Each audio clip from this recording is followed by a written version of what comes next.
Active व्हॉइसमधून passive व्हॉइसमध्ये रचना करणं एक खूप इंटरेस्टिंग टास्क असतो आणि ज्यावेळेस आपण लेटनी वाक्याची सुरुवात करतो त्यावेळेस वेगवेगळ्या पद्धतीने रचना होतात. आपण 2 वाक्य बघूयात. पहिलं वाक्य आहे let's study change the voice. यामध्ये मी म्हणत आहे की चला आपण आता चेंज द व्हॉइसचा अभ्यास करूयात. इथे मी काहीतरी सजेस्ट केलेलं आहे. म्हणजे लेटनी ज्यावेळेस वाक्याची सुरुवात होते त्यावेळेस एकतर भाग असा असतो की तिथे आपण काहीतरी सजेशन दिलेलं आहे. किंवा मग दुसरं एक वाक्य आहे. समजा मी म्हटलं let me complete what I am speaking. इथे जे काही मी वाक्य वापरलेलं आहे हे एक परमिशन वजा वाक्य आहे. म्हणजे मी परमिशन मागत आहे अशा पद्धतीने आहे की मी जे काही बोलत आहे ते माझं म्हणणं पूर्ण होऊ द्या. म्हणजे समोरच्याला एका प्रकारची आपण परमिशन मागितलेली आहे किंवा रिक्वेस्ट केलेली आहे. म्हणजे लेटच्या वाक्यरचना 2 वेगवेगळ्या पद्धतीने होतात आणि त्यांचं कन्वर्जन आता पॅसिव्ह व्हॉइसमध्ये नक्की कसं करायचं ते बघायचं असेल तर आजचं लेक्चर शेवटपर्यंत नक्की बघा. याचा तुम्हाला व्यवस्थित फायदा होणार आहे. आजच्या लेक्चरला सुरुवात करूयात. आपण लेटनी जी सुरुवात झालेली आहे तीच वाक्य बघत आहे आजच्या लेक्चरमध्ये. When object is given make passive voice as follows. म्हणजे जर ऑब्जेक्ट मेन्शन केलेला असेल तर त्याची रचना कशी करायची ते बघूयात आपण. Let me play here. म्हणजे इथे मला खेळू द्या असं म्हटलेलं आहे. मग ही रचना करत असताना आपण जो काही ऑब्जेक्ट मेन्शन केलेला आहे त्यांनी वाक्याची सुरुवात करतो. आणि या ठिकाणी आपण परमिशन मागितलेली आहे. इथे क्लिअरली आपल्याला कळत आहे की मला इथे खेळू द्या म्हणजे मला परमिशन द्या खेळण्याची असं इथे म्हटलेलं आहे. म्हणून आपण इथे अलाउड हे व्हर्ब वापरणार आणि त्याचं V3 आपल्याला वाक्यात वापरायचं आहे. आणि मग एखादं V3 करण्याच्या आधी आपण बी हे हेल्पिंग वर्ब वापरतो कारण आपण इथे वाक्यामध्ये मोडाल वापरलेला आहे. ठीक आहे. आपल्याला इथे मोडाल देखील वापरायचे वाक्यामध्ये. I may be allowed to play here असं हे वाक्य बरोबर असेल. या ज्या काही रचना आपण बघत आहे यामध्ये तुम्ही योग्य प्रकारचं मोडल वापरलेलं असलं पाहिजे. त्यानंतर योग्य हेल्पिंग वर्ब वापरलं असलं पाहिजे. आणि मोस्टली हे जे हेल्पिंग वर्ब असणार आहे हे बीच असेल आणि कारण आपण V3 मध्ये कन्वर्जन करणार आहे. ओके. सो V3 वापरण्याच्या आधी बी असणार हे थोडंसं लक्षात ठेवा. आणि सगळ्यात महत्त्वाचा मुद्दा तो म्हणजे वाक्यातले ऑब्जेक्ट्स आयडेंटिफाय करता येणं गरजेचं आहे. आणखीन एक एक्झाम्पल बघूयात. लेट अस हेल्प हिम. इथे एक सजेशन आहे की चला आपण त्याला मदत करूयात. लेट्सनी वाक्य जी असतात ती चला आपण हे करूयात अशा पद्धतीचीच असतात. त्यामुळे लेट अस म्हणजे चला करूया. मग काय करायचं आहे त्याला मदत करायची आहे. त्यामुळे हिम हे आपलं ऑब्जेक्ट असणार आहे. So he should be helped. आणि इथे आपण एक सजेशन देत होतो की असं काहीतरी आपण करूयात म्हणून इथे शूडचा वापर झालेला आहे. जर परमिशन मागितली तर इथे आपण अलाउ वर्ब वापरायचं आणि जर आपण सजेशन वापरलं असेल तर इथे आपण शूडचा वापर करायचा. ओके. आणि ऑब्जेक्ट मेन्शन केलेला आहे म्हणून आपण जे ऑब्जेक्ट्स मेन्शन केलेले असतील त्यांनी वाक्याची सुरुवात करायची आहे. सो हे जे वाक्य आहे लेट अस हेल्प हिम या वाक्याला आपण कसं कन्वर्ट करणार. He should be helped. इथे लेट अस लिहिलेलं असेल काय किंवा ॲपोस्ट्रोफी एस लिहिलं असेल काय तुम्हाला हे योग्य पद्धतीने लक्षात आलं पाहिजे. या गोष्टीचं सुद्धा थोडंसं लक्षात ठेवा. आता दुसरं जे वाक्य असतं त्यामध्ये ऑब्जेक्ट मेन्शन केलेलं नसेल. ठीक आहे. When object is not mentioned begin the sentences with it is suggested. वाक्यात ऑब्जेक्ट मेन्शन केलेलाच नाहीये तर तिथे आपण इट इजनी वाक्याची सुरुवात करायची आणि V3 आपण कशाचं करणार आहे सजेस्ट या वर्बचं.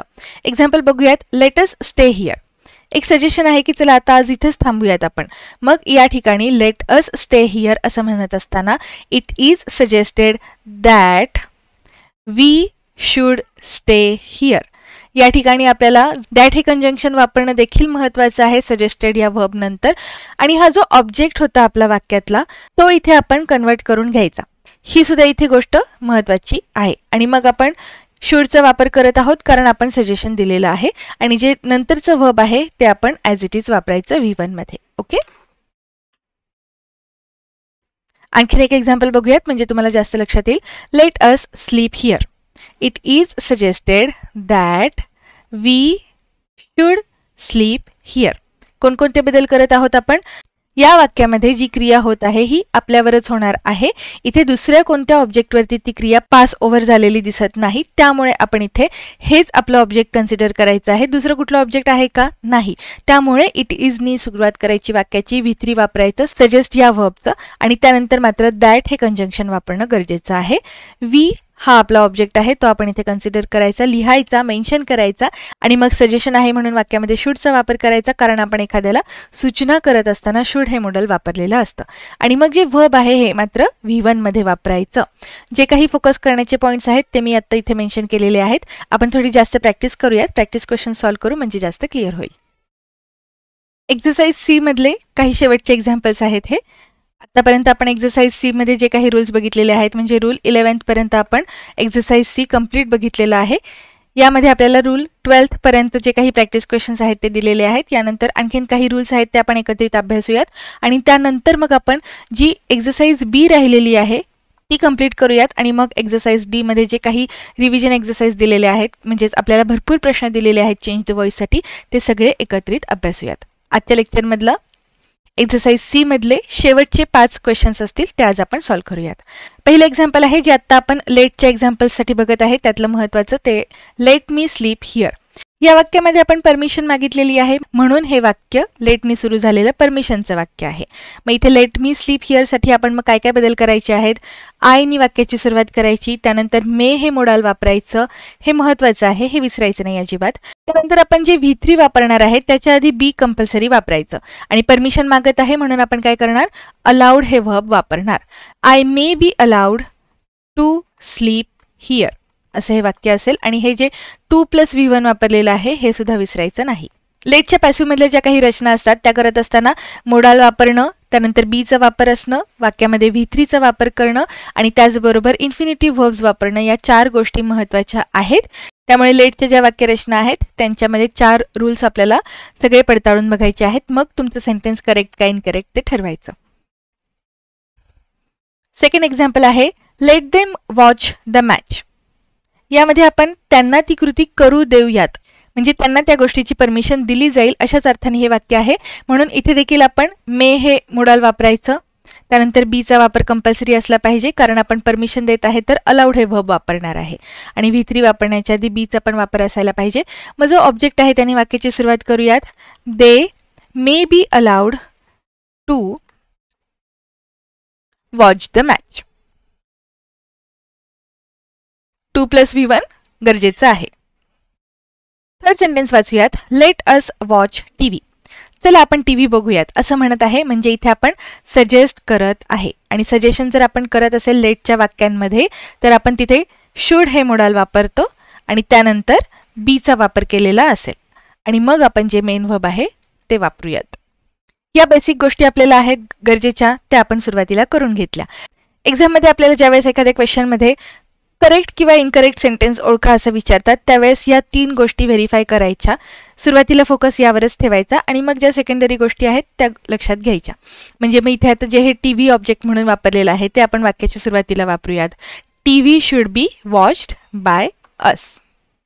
म्हणजे इथे बाय प्लस सब्जेक्ट वापरायचा, त्यानंतर ऑब्जेक्ट सुरुवातीला वापरायचा. या सेकंडरी गोष्टी आहेत ॲक्च्युली त्या खूप महत्त्वाच्या देखील आहेत पण आपण त्या नंतर विचारात घ्यायच्या. सुरुवातीला या ज्या 3 बेसिक गोष्टी आहेत ह्या झाल्या पाहिजेत. आता आणखीन एक एक्झाम्पल बघूयात. Let us not hurt anybody. इथे देखील सजेशनच आहे की असं आपण नाही केलं पाहिजे बरोबर. आणि सगळ्यात महत्त्वाची गोष्ट म्हणजे निगेटिव्ह वाक्य असेल तर आपण तिथे एनी हा शब्द वापरलेला असतो. ओके, त्यामुळे anybody should not be hurt म्हणण्यापेक्षा आपण डायरेक्ट असं म्हटलं तरी पण बरोबरच असणार आहे. Nobody should be hurt by us. Hurt हे असं व्हर्ब आहे जे तिन्ही फॉर्म्समध्ये सेम असतं. ठीक आहे, त्याच पद्धतीने पुट हे एक देखील व्हर्ब आहे जे तिन्ही फॉर्म्समध्ये सेम असतं म्हणजे V1, V2, V3 पुट हेच असणार आहे. हर्ट असंच असणार आहे. असं आणखीन एखादं व्हर्ब आहे का ते तुम्हाला जर माहिती असेल तर ते मला कमेंट बॉक्समध्ये कळवा. म्हणजे काय V1, V2 आणि V3 तिन्ही फॉर्म्समध्ये सेम असणारे व्हर्ब्स कमेंट बॉक्समध्ये सांगा. पुढचं एक्झाम्पल बघूयात. हे आजच्या लेक्चरमधलं शेवटचं एक्झाम्पल आहे म्हणजे एक्सरसाइज सी मधलं देखील शेवटचंच एक्झाम्पल असणार आहे. वाक्य आहे लेट अस गो नाव. या वाक्यामध्ये एक सूचना केलेली आहे बरोबर म्हणजे सजेशन आहे हे नक्की. आणि सगळ्यात महत्त्वाची गोष्ट इथे या व्यतिरिक्त दुसरं कुठलं ऑब्जेक्ट दिसत नाही त्यामुळे आपण इट इजनी वाक्याची सुरुवात करायची बरोबर. इट इज सजेस्टेड आणि मग इथे आपल्याला इट इज सजेस्टेड नंतर दॅट वापरणं कंपल्सरी आहे. मग इट इज सजेस्टेडनी वाक्याची सुरुवात झालेली असली पाहिजे. दॅट हे कंजक्शन वापरलेलं असलं पाहिजे आणि त्यानंतर वी हा करता मेन्शन करायचा आणि मग शुड हे मोडाल वापरायचं वाक्यामध्ये आणि व्हर्बचा फर्स्ट फॉर्म वापरायचा. हे महत्त्वाचं आहे, हे विसरायचं नाही. ओके, आणि म्हणजे वाक्यात रेस्ट ऑफ द पार्ट असेल त्यांनी वाक्य कंप्लीट करायचं. या ज्या 4-5 गोष्टी आहेत या सगळ्या तुम्हाला लक्षात ठेवाव्याच लागतील, त्याशिवाय तुमच्या लेटच्या वाक्यरचना कधीच बरोबर येणार नाहीत.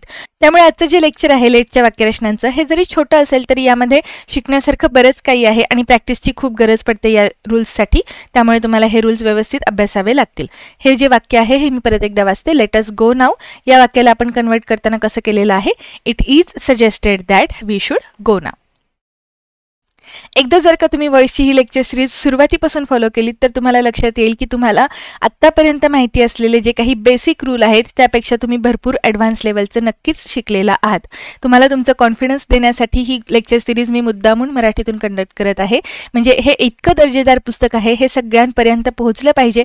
कारण इंग्लिशमधलं पुस्तक आहे, वाचल्यानंतर कोणाला समजतच नाही किंवा यात नक्की काय सांगायचं आहे हे तुम्हाला कोणीतरी उलगडून सांगितलं तर ते जास्त लक्षात राहील. म्हणून मी या लेक्चर सिरीजला सुरुवात केलेली होती. या गोष्टीला तुम्ही थोडंसं सिरियसली घ्या, कारण ही लेक्चर सिरीज सुद्धा खूप महत्त्वाची आहे. तुम्ही जरी इतर परीक्षांची तयारी करत असाल तरीही तुमचं बेसिक पक्कं असणं गरजेचं आहे. म्हणून SP बक्षी यांचं पुस्तक खूप महत्त्वाचं आहे आपल्याला इंग्लिश ग्रामरमध्ये चांगला स्कोअर करण्यासाठी. हे जे लेक्चर्स आहेत हे तुम्ही तुमच्या फ्रेंड्ससोबत फॅमिलीसोबत जास्तीत जास्त शेअर करा. त्यांना देखील आपल्या चॅनलला सबस्क्राईब करायला सांगा. पुढचे नोटिफिकेशन्स मिळण्यासाठी नोटिफिकेशन बेलसुद्धा ऑन करून ठेवा. भेटूयात पुढच्या लेक्चरमध्ये. थँक्यू.